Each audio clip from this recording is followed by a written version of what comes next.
there is so much Liberal corruption that they're covering up their cover-up of the $400 million corruption of the Liberal Green Slush Fund. The Speaker ruled that the NDP Liberals violated a House order to turn the Green Slush Fund documents over to the RCMP for investigation. How much worse is the corruption that the NDP Liberals are refusing to respect the order of the Speaker, pushing aside all the work of doubling the housing costs that the Liberals have done, inflation and crime? We can get back to the businesses at this House if the NDP Liberals just end the cover-up and turn the documents over to the ICMP. Why won't they? The Honourable Leader of the Government in the House of Commons. Mr. Speaker, if we're going to be mansplained to, they could at least try and get it right. But the fact of the matter is that you ruled very clearly that this matter should go to the House committee. If the members opposite would like to read your full ruling, they can go do that, or I can table it in the House for them to read. But I would encourage them to not just cherry pick parts of your ruling, but to actually follow it as opposed to what they're doing. We're happy for this matter to move on, for it to go to committee, for it to be studied. It's only the Conservatives that are holding this place up. Thank you, Mr. Speaker. No, it's not. From South Shore, St. Margaret's. Sorry, Mr. Speaker. Every time I meet with a Liberal, I have to check for my wallet. And they just took $400 million of taxpayer money and funneled it to Liberals in the Green Slush Fund.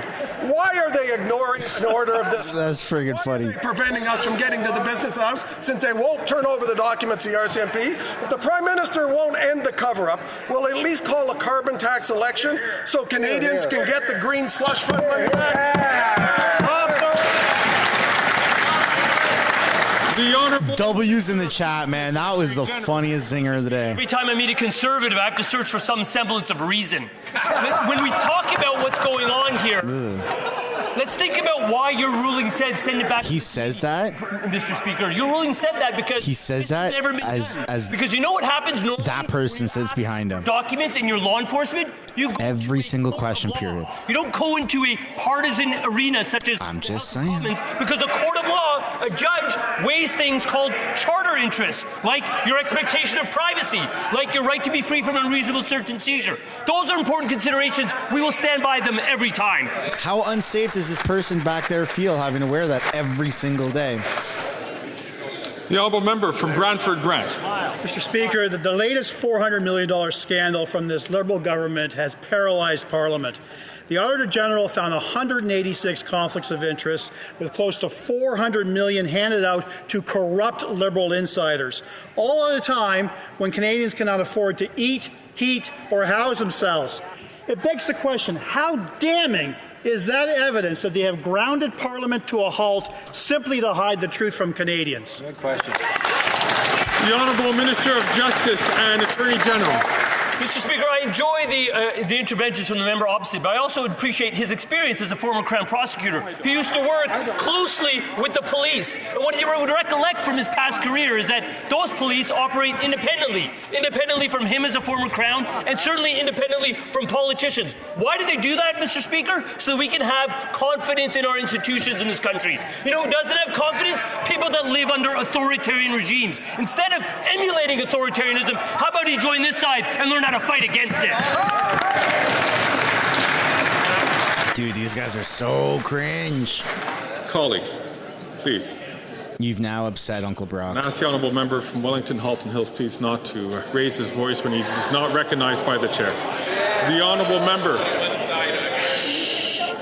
The Honourable Member from Brantford Brant. Speaker, you ruled that the NDP Liberals violated a House order by withholding evidence regarding their $400 million scandal, effectively obstructing justice, to which the Minister of Justice should be aware of. Their refusal to respect your ruling has paralyzed Parliament, pushing aside all our work to address the doubling of housing costs, food inflation, and the rise in crime and chaos. The time to end the cover-up is now. When will they hand over the documents so that we can get accountability for corruption and get Parliament back to work? Yeah. And hide your wallets. Of the government in the House of Commons. Mr. Speaker, your ruling was clear to send this matter to committee for further study.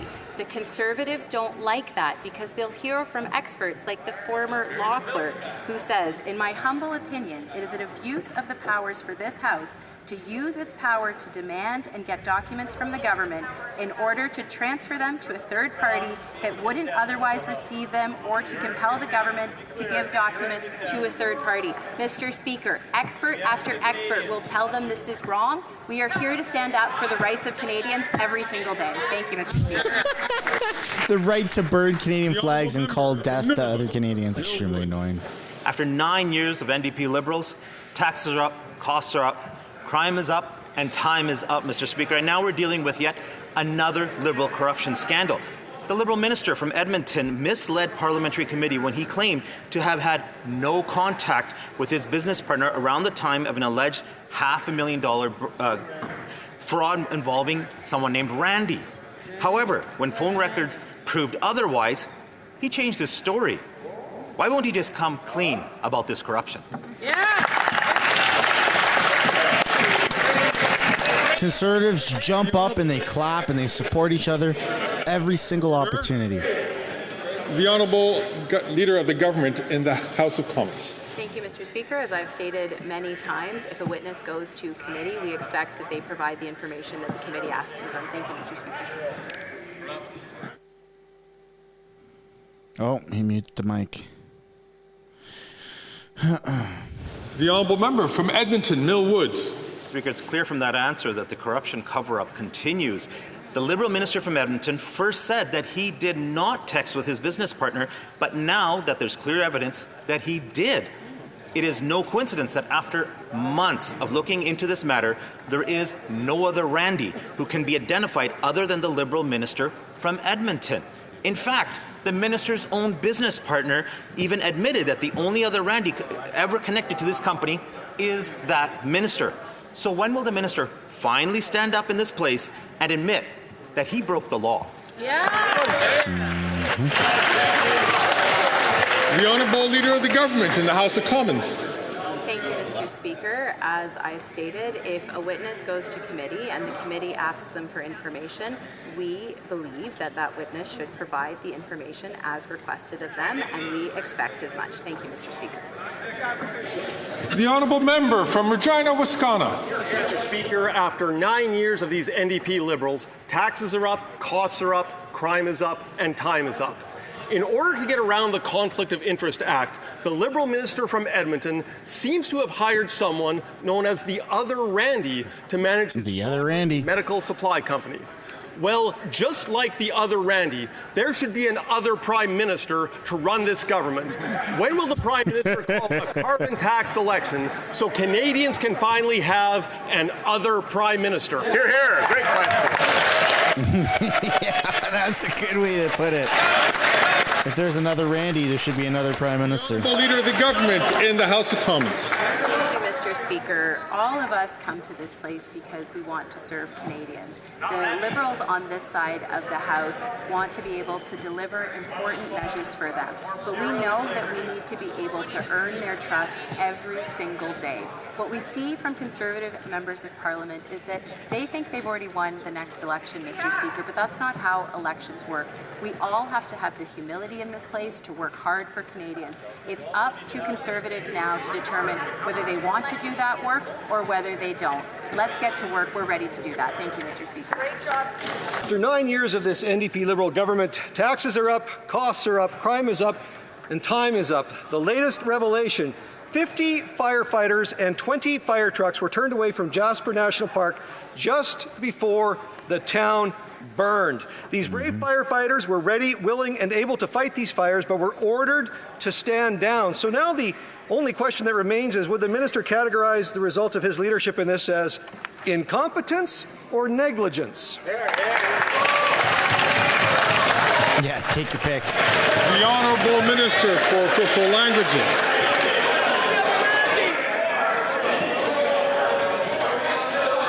Colleagues,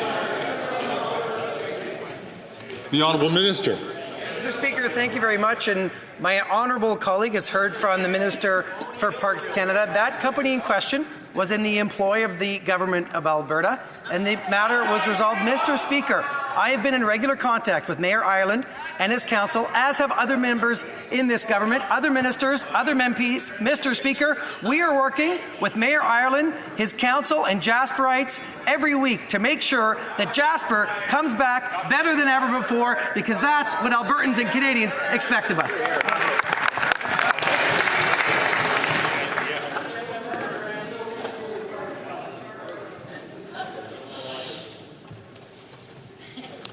The honourable member from Red Deer Lacombe. Mr. Speaker, 4 years ago, Parks Canada put out a tweet that said they would be installing a sprinkler system to protect the Jasper town site.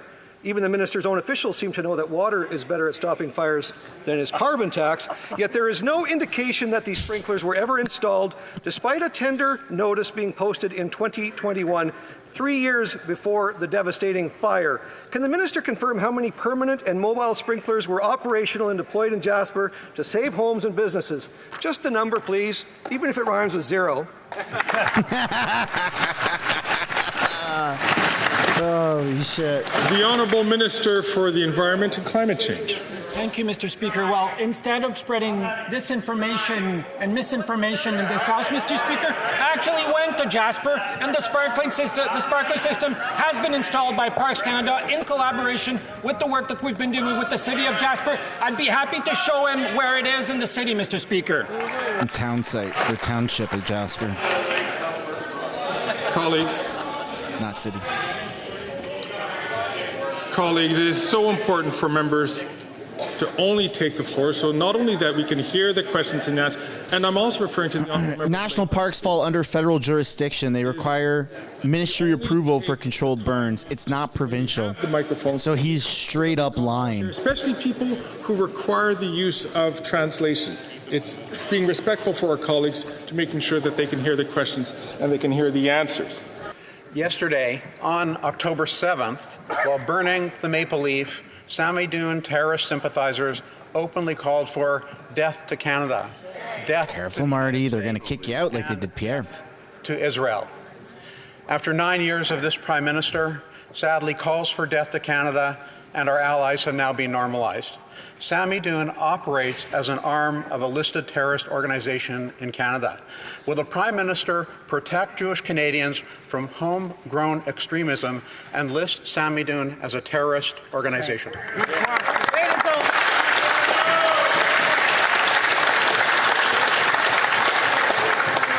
The Honourable Minister for Foreign Affairs. If there's one thing today we will be able to agree is that we both condemn what happened yesterday on the streets of Vancouver talking about. And that's why we will always condemn any form of anti-Semitism, and I'm convinced that everybody in this House will condemn any form of anti-Semitism. Thank you. Then where's the freaking emergency? Zach? Kalis tabarnakis, Simon Salsaga! The Honourable Member from Toronto, Sorry. Paul's. Coffee's kicking in. Speaker, in March of this year, Sami Doon paraded through my riding to intimidate our Jewish community. Now we see videos of Sami Doon members in our streets calling for the death of Canada. Long live October 7th, and calling the Hamas terrorists their heroes while they burn the Canadian flag. This government has done nothing to put a stop to these pro-genocide, anti-Semitic, anti-Canadian mobs who threaten our Jewish communities nationwide. Will the Prime Minister commit to protecting our Jewish communities and label Sami Doon a terrorist organization?